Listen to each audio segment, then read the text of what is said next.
पहा नवीन एपिसोड्स एकदम add free.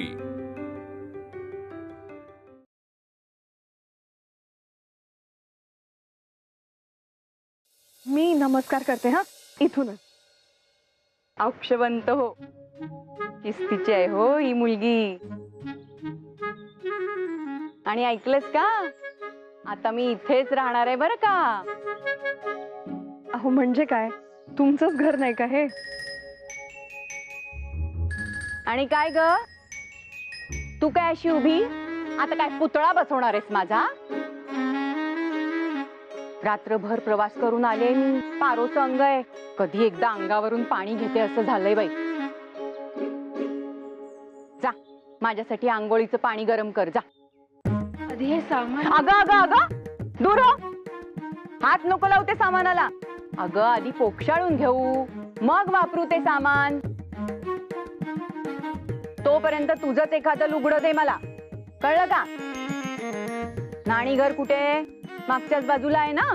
हो, इथून आतून जाता येईल ना? बाई बाई बाई, पारोच्या अंगाने घरातून जात का कोणी? रीत भात काही आहे का आजकालच्या मुलींना? शिकवणारा आहे कोण म्हणा? पण मी आले ना आता, सगळं व्यवस्थित शिकवते हो। चल सर बाजूला।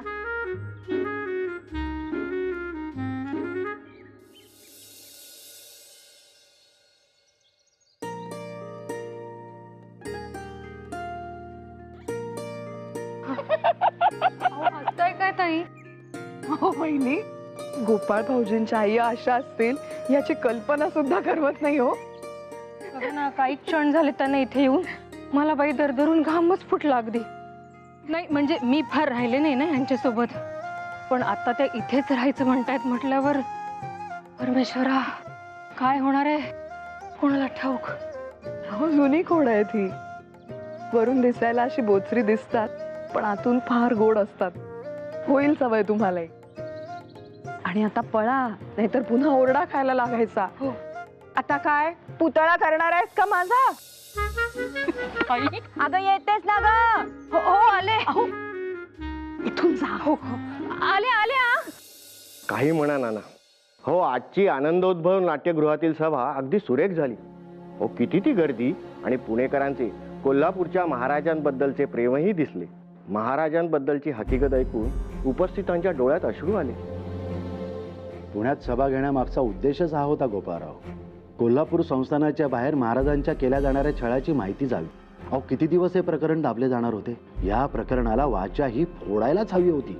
आणि तुम्ही महाराजांच्या छळाबाबत अगदी हातचे न राखता सर्व काही सांगितले, आणि जनतेचे डोळे अगदी लख्ख उघडले। आता याचा परिणाम दिसल्याशिवाय राहणार नाही नाना। कोल्हापुरातील रयतेस महाराजांच्या वेदना माहिती होत्याच, पण ते आता संस्थानाबाहेर अशा जाहीर सभेत मांडून तुम्ही एका वेगळ्या चळवळीला सुरुवात केली आहे नाना। आजच्या सभेचे सर्व श्रेय निसंशयपणे तुमचेच नाना। नाही नाही, असे नाही। राधाबाई साहेबांनी मला जेव्हा वकीलपत्र दिले तेव्हाच मला वाटले की या माऊलीला न्याय मिळायला हवा। गोपाळराव एवढ्या मोठ्या मानाच्या गादीचा वारसदार, त्याचा इतका अतोनात छळ होतो, किती भयंकर आहे। गोपाळराव राजा रयतेचा पालनपोषण करता असतोच, पण रयतेचे सुद्धा राजाप्रती काही कर्तव्य असतातच ना। प्रसंग उभा ठाकला की रयतेने राजाच्या पाठीशी खंबीरपणे उभे राहिलेच पाहिजे। शिवाय मला विचाराल तर मला राधाबाई साहेबांची तळमळ जास्त महत्वाची वाटते। एक काही म्हणून त्यांची भूमिका न्याय वाटते, नव्हे नव्हे माझी खात्री आहे। कोल्हापूरचे महाराज आणि राधाबाई यांची भेट जाणीवपूर्वक होऊ दिली जात नाहीये। महाराजांना वेड लागलंय अशा बातम्या पसरवल्या जातात। अहो किती भयंकर आहे। बरोबर आहे, महाराजांचा बंदिवासात गोऱ्या लोकांकडून छळ केला जातोय अशी शंका तुम्ही सभेत उपस्थित केल्यावर हो मी चकित झालो। तर विचार करा, पुण्यातील जनतेस काय वाटले असेल। आता या प्रकरणाला वाचा तर फुटलेलीच आहे, हे प्रकरण जाहीर झालेय, पण या प्रकरणास केसरीतून वाचा फुटावी असे मला वाटते। केसरीने बडोदे संस्थानाचे प्रकरण समोर आणले, याचा परिणाम म्हणून की काय माहित नाही, पण सयाजीराव महाराजांना मुक्त्यारपत्र मिळाले।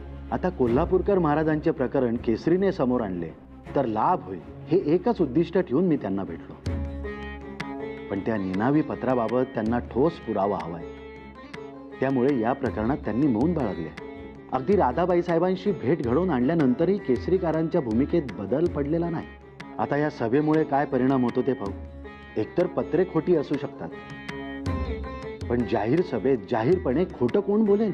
केसरीकारांना महाराजांचा छळ होतो अशा निनावी पत्रांबद्दल ठोस पुरावे हवे असतील, पण राधाबाईंची कैफियत मांडायला काहीच हरकत नसावी. राधाबाई साहेबांना न्याय मिळायलाच हवा. हो, आता पुन्हा एकदा राधाबाई साहेब आणि बळवंतराव यांची भेट घडवून आणतो. पाहूया या वेळेस तरी यश मिळते का? शिजलाय का ग भात नीट? शीत बोटावर मोडून बघावं. बोट चेपा झाला पाहिजे भात. काल अगदी गच्च गोळा करून ठेवला होतास. ही गोळे घशाखाली उतरत नाहीत.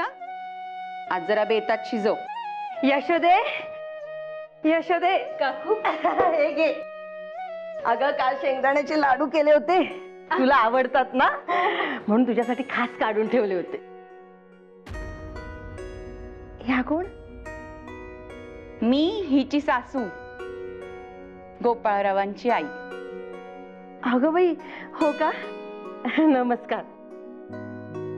बरं झालं बाई तुम्ही आलात, नाहीतर ह्या पोरी सोरीच होत्या. आता कोणीतरी थोरलं आलं म्हणजे ह्या दोघींना आधारच होईल ना तुमचा. खूप छान झालं. हो तर पोरी सोरींचा खेळच मांडलाय संसार म्हणजे. शिस्त नाही कोणाला की वळण नाही. कुणी यावं, कुठेही बसावं. पण आता आले ना मी, तर 4 गोष्टी सगळ्यांना शिकवून जाईन. काळजी करू नका तुम्ही. काय मग काकू, दिवाळीच्या फराळाची तयारी ती कुठवर आली आहे? कसली ग तयारी? अजून काहीच नाही. म्हटलं आपण सगळ्या मिळून करू. 4 हात लागले की बघता बघता फराळ होऊन जाईल. भामेलाही सांग. काय अगं मंडईतच चालले होते, म्हटलं दोघींना भेटून जावं. आले, भामेला भेटून येते. बाई बाई बाई बाई, दिव्य हो तुमचं पुणे म्हणजे. शहर म्हणे शहर. एक विधवा भर दिवसा उघड्या तोंडाने गावभर फिरतेय. मग अपशकुन कसा नाही होणार ग? तिला एक वागण्याची पोच नाही, पण तुला काही कळतं की नाही? असं बेधडक कुणाला चुलीपाशी बसू देऊ नये. इतकं साधं कळत नाही का ग तुला? तिच्याचमुळे दिवस जात नसणार तुला. एवढे दिवस मी विचार करत होते, बघत होते तुझं वागणं अगदीच काही अगोचर नाही. मग का नाही जात दिवस? आता मलाच काहीतरी बघावं लागेल बाई.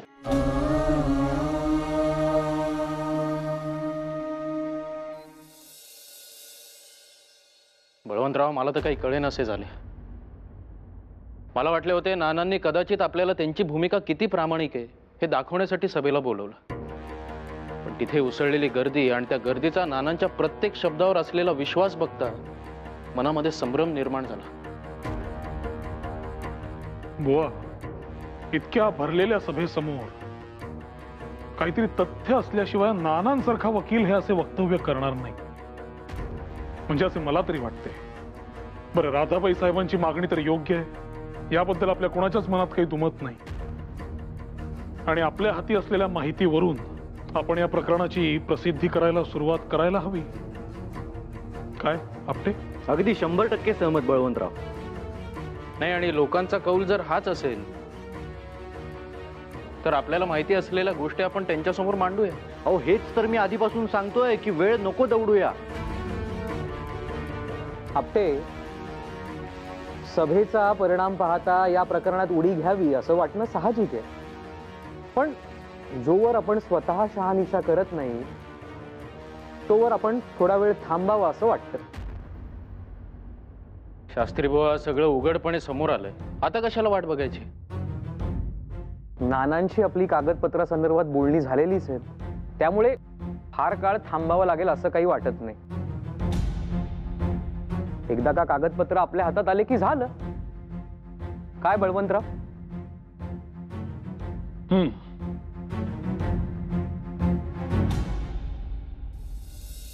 सदर विषयावर कोणताही निर्णय घेण्यापूर्वी वरिष्ठांशी बोलावे. काय वाटतं तुम्हाला यावर ज्ञानेश्वर? ज्ञानेश्वर ज्ञानेश्वर काय झालं? कपाळांवर असं आठ्यांचं जाळं आणि चेहरा सुद्धा असा ओढलेला. पुन्हा डॅनियलने काही. चला या माझ्या बरोबर या. बाहेर या. हे असं हाताला धरून बाहेर का आणलं? काही गंभीर बाब आहे का? गंभीर म्हणजे फारच गंभीर आणि नाजूकही. भिंतींना देखील कान असतात आणि ह्या कचेरीच्या भिंतींचे कान तर फारच तीक्ष्ण आहेत. इथले आपले सुस्कारेही इंग्लंडमध्ये राणीला ऐकू जात असतील की काय अशी भीती वाटते मला कधी कधी. का हो? काय झालंय काय एवढं? मी जमिनीच्या सातबाऱ्याच्या नोंदी अद्ययावत करण्याच्या कामावर होतो. त्यानिमित्तानं मला राजवाड्यात जाण्याची संधी मिळाली. छत्रपती थोरले शिवाजी महाराज यांच्या वंशजांच्या घरी मी जातोय या कल्पनेनंच मी थरारून गेलो होतो. जणू काही हिंदवी स्वराज्याच्या मंदिरातच गेल्यासारखं वाटत होतं. अर्थात माझं काम सदरेवर होतं कारकुनांची. पण मी त्यांना विचारलं की मला महाराजांचं दर्शन घेता येईल का. बरं मग काय म्हणाले कारकून? तेच तर मी विचारल्यावर त्यांचा चेहरा पडला. अगदी खिन्न चेहऱ्यांनी त्यांनी चक्क नकार दिला. नकार दिला? हो. का? हेच मी त्याला विचारलं की नकार का बाबा? म्हणजे महाराजांना भेटायला काही खास परवानगी लागते का, किंवा ते दत्तक आहेत म्हणून नकार का? तर त्यांनी खिन्नपणे मला सांगितलं, आम्ही चाकर माणसं, यावर बोलण्याचा काहीही अधिकार आम्हाला नाही. मग मीही पुढे काही बोललो नाही. पण मग नेमकं काय घडलंय? काही कळलं का? म्हणजे अगदीच खात्रीनं नाही सांगता येणार. म्हणजे तसं म्हणायचं तरी कसं? पण माझ्या कानांनी जे ऐकलंय ते तरी खरंच म्हणावं लागेल ना. नाही पण माझं मन मला सांगतंय की मी जो विचार करतोय तसंच असेल का? तुम्ही काय बोलताय मला काहीच कळत नाहीये. असं काय ऐकलंय तुम्ही? अहो मी कामं आटोपून तिथून निघणारच होतो तेव्हा मला किंकाळ्या ऐकू आल्या. हो, मी पण हाच विचार केला की राजवाड्यात कुणाच्या किंकाळ्या. मी ताबडतोब त्या कारकुनाकडे गेलो आणि त्याला खोदून खोदून विचारलं, पण त्यांनी काहीही सांगितलं नाही. पण मला खात्री आहे ज्या किंकाळ्या माझ्या कानांनी ऐकल्या त्या महाराजांच्याच होत्या. छे छे, मला हे सहनच होत नाही. अहो छत्रपती शिवाजी महाराजांचे हे वंशज, एका अर्थी महाराष्ट्राचे राजे.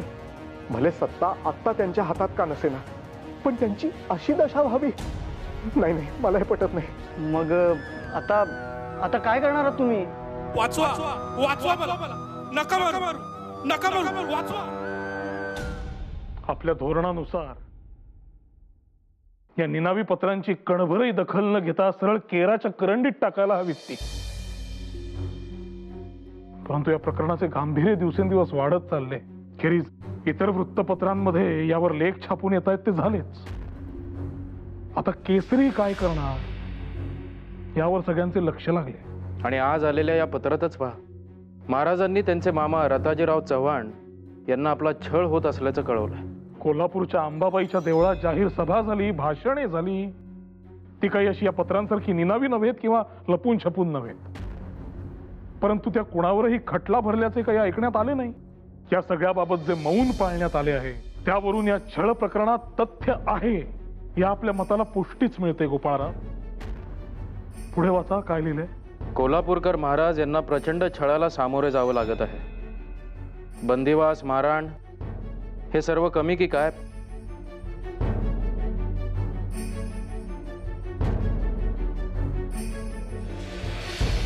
गोपाळराव, आपण किती दिवस हातावर हात ठेवून बसून राहायचे? आम्ही काय केलं नाही ते विचारा बळवंतराव. ज्या ज्या दाराशी जाणं शक्य त्या त्या दाराशी जाऊन महाराजांचा ताबा आम्हाला मिळावा याबाबत आम्ही बोललो. सर्वप्रथम आम्ही बोललो ते दिवाण माधवराव बर्व्यांशी. मग काय म्हणणं पडलं दिवाणांचं? माधवराव, आपण असे का वागताय? ठीक आहे, त्यांना बाहेर जाणं शक्य नसेल तर आम्हाला राहू दे त्यांच्यासोबत, आम्ही त्यांची देखभाल करू. माधवराव, एवढं तर तुम्ही करूच शकता. हे पहा बाईसाहेब, आपली कळकळ मला समजते आहे. महाराजांना अशा परिस्थितीत बघणं मला आवडतंय असं वाटलं का आपल्याला? आणि बाईसाहेब तुम्हीच सांगा, हे सगळं इतकं सोपं आहे का? अहो ते संस्थानाचे राजे आहेत आणि त्यांची सुरक्षा भलत्याच माणसाच्या हाती सोपवणं मला जमणार नाही. भलत्याच माणसाच्या? माधवराव, आपण काय बोलताय? भानावर तरी आहात का? जन्मदात्री आई होता मी त्यांची. महाराज जर आमच्याच बरोबर सुरक्षित नसतील तर मग आणखीन कुठे? अहो नाही, तसं नाही, पण त्यांची तब्येतच अशी आहे की हे बघा बाईसाहेब, त्यांना काही झालं तर आम्ही जबाबदार असणार आहोत त्याला. आणि मला ब्रिटिश सरकारला उत्तरं द्यावी लागतील. माझे हात बांधलेले आहेत. या आपण.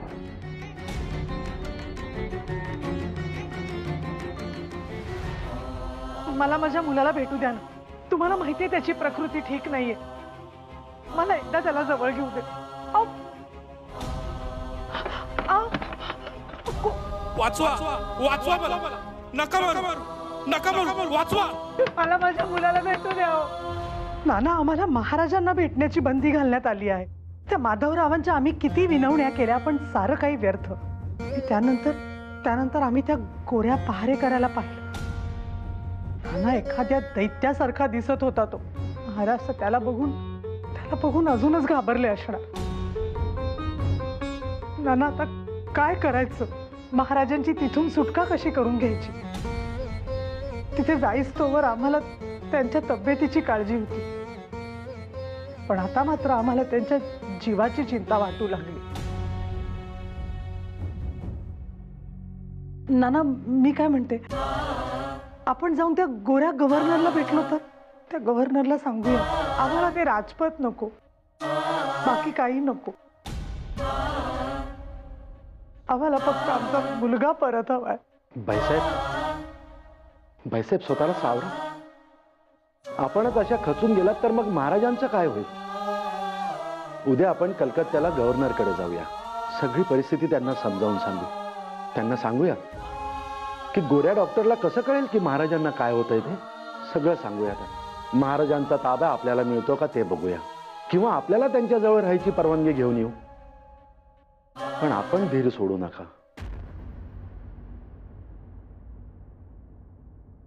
Since the health of Shivaji Maharaj is not stable, his custody cannot be transferred even to his mother without doctor's permission till he is going through medical treatment.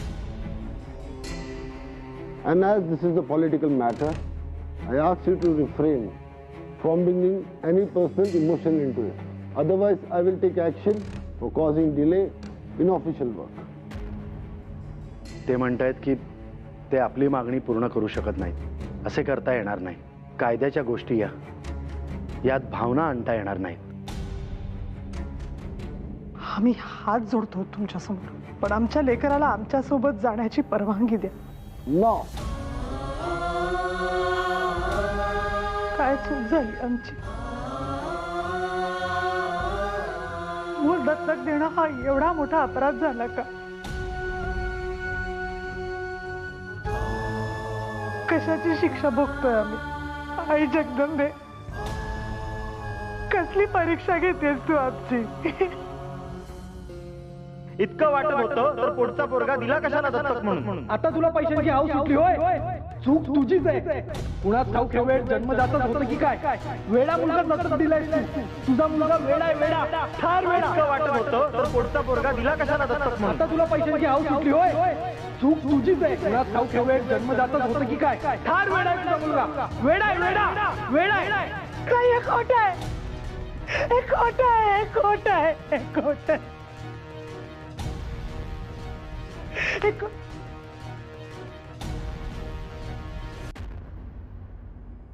जे जसं घडलं तसं कुठलाही आडपडदा न राखता आम्ही तुम्हाला सांगितलंय बळवंतराव. एका आईची शपथ आहे तुम्हाला. आमच्या लेकराला वाचवावं. सगळी दारं बंद झाल्यातच जमाय. पण बळवंतराव, आता ही एक आई जनतेच्या दरबारात फिर्याद मागणार आहे, आणि त्यासाठी आम्हाला तुमची मदत हवी आहे.